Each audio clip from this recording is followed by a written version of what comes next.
ఇచ్చినందుకుగా నిరసనగా నేను 24 గంటలు ఉపవాస దీక్ష చేసి శ్రీ సంతపేట శ్రీ రాములవారు ఆంజనేయ స్వామి గుడి ఎదురుగా కూర్చుంటూ అదేవిధంగా 24 అవర్స్ తర్వాత పాదయాత్రగా బయలుదేరి శ్రీ వెంకటేశ్వర స్వామి దగ్గరికి వెళ్ళి, స్వామి ఈ పాపులను ప్రక్షాళన చేయండి, మీ గోవిందనామ స్మరాన్ని కించపరుస్తున్నారు అని మనోవేదనతో చేయటం జరుగుతుంది. గతంలో మాకు ఈరోజు మాత్రం పార్టీలతో సంబంధం లేదు. ఒక హిందూ తత్వాన్ని ఒక బాధతో చేస్తున్న పరిస్థితి ఈరోజు.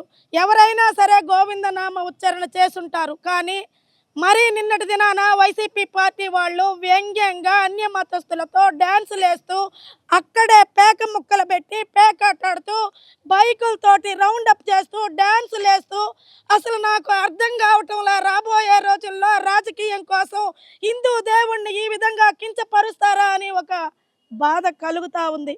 ఫస్ట్ ప్రతి ఒక్కళ్ళు హిందువు కాబట్టి తర్వాత మతాలు మారుంటారు, కానీ ఏ మతమైనా ఒకటే. ఏ ఒక్క మతాన్ని కూడా కించపరచకూడదు. హిందూ దేవుణ్ణి కించపరచకూడదు, యేసు ప్రభువుని కించపరచకూడదు, అల్లాని కించపరచకూడదు. ఒకవేళ మీరు పాడాలనుకుంటే గోవిందనామ ఉచ్చారణ చెయ్యొచ్చు, కానీ దానికి సక్రమమైన మార్గం ఉంటుంది.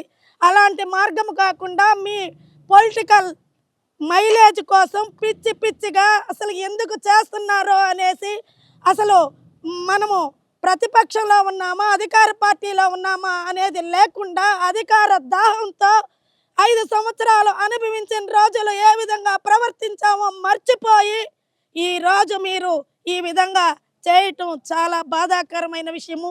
దీనికి ప్రతి ఒక్క హిందువు బాధపడుతున్నారు.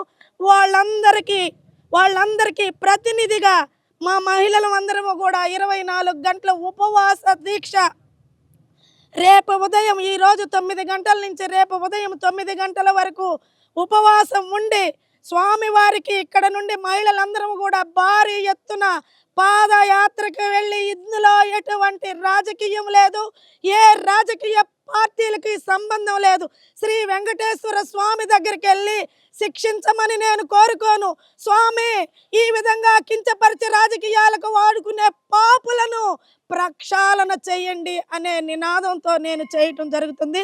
దయచేసి హిందూ సంఘాలు, హిందూ బంధువులు, హిందువులు ప్రతి ఒక్కళ్ళు, ఏ మతం అయినా సరే కూడా ప్రతి ఒక్కళ్ళు కూడా దీనికి తగిన విధంగా మీరందరూ కూడా మార్పు తెచ్చే విధంగా ప్రవర్తించాలని మనస్ఫూర్తిగా కోరుకుంటూ సెలవు తీసుకుంటున్నాను. నమో వెంకటేశాయ.